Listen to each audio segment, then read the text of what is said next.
আসসালামু আলাইকুম।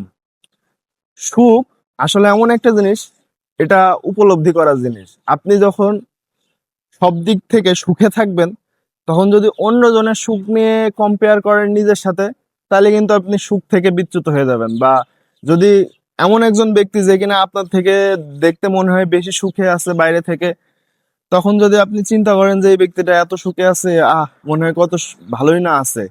যখন আপনি আপনার নিজের সাথে এটা কম্পেয়ার করবেন, তখন কিন্তু আপনি আর নিজেকে সুখী বোধ করবেন না। সুখ এমন একটা জিনিস, মানে এটা একান্তই উপলব্ধি করার বিষয়।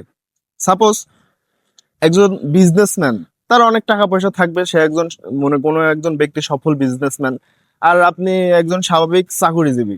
কিন্তু আপনি আপনার জায়গা থেকে সব দিক থেকে ওকে ফাইন চলতেছেন, দিন খুব সুন্দর যাইতেছে, আপনার ফ্যামিলি খুব ভালো মতো চলতেছেন, আপনি একজন সুখী মানুষ, খুব জীবনযাত্রায় মানে মানে একটা হেলদি লাইফস্টাইল লিড করেন।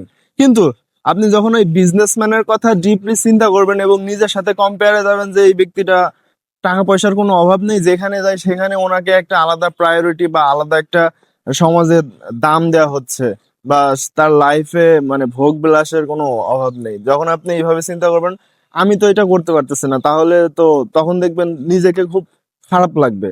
কিন্তু ডিপলি যদি আপনি ওই ব্যক্তিটার বিষয়ে কোনো তথ্য নিতে যান বা জানতে চান ওই ব্যক্তিটা কত পরিমাণে সুখে আছে, তখন কিন্তু বুঝতে পারবেন কি যে হয়তোবা ওই ব্যক্তির যিনি ওয়াইফ আছেন উনি হচ্ছে মানে উনি শাশুড়ির কথা শোনেন, ওনার শাশুড়ির কথা শোনেন, কিংবা সংসারে কোনো একটা বিশৃঙ্খলার মধ্যে দিয়ে আছেন, যেটা কিনা বাহিরে থেকে বোঝা যায় না।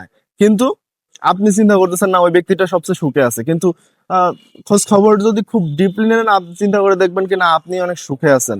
এর জন্য বলি যে আপনি যেই অবস্থানে আছেন, এইখান থেকে মেন্টালিটি যদি চিন্তা করেন যে না ওকে ফাইন, আমি স্যাটিসফাই, আমি ভালো আছি, সুখের মূল সংজ্ঞা হচ্ছে স্যাটিসফ্যাকশন। সো এই জিনিসটা আপনি যদি আপনার লাইফে ফলো করেন, তাহলে অবশ্যই ভালো থাকবেন, সুখী থাকবেন, হেলদি লাইফ লিড করবেন। ধন্যবাদ, আল্লাহ হাফেজ।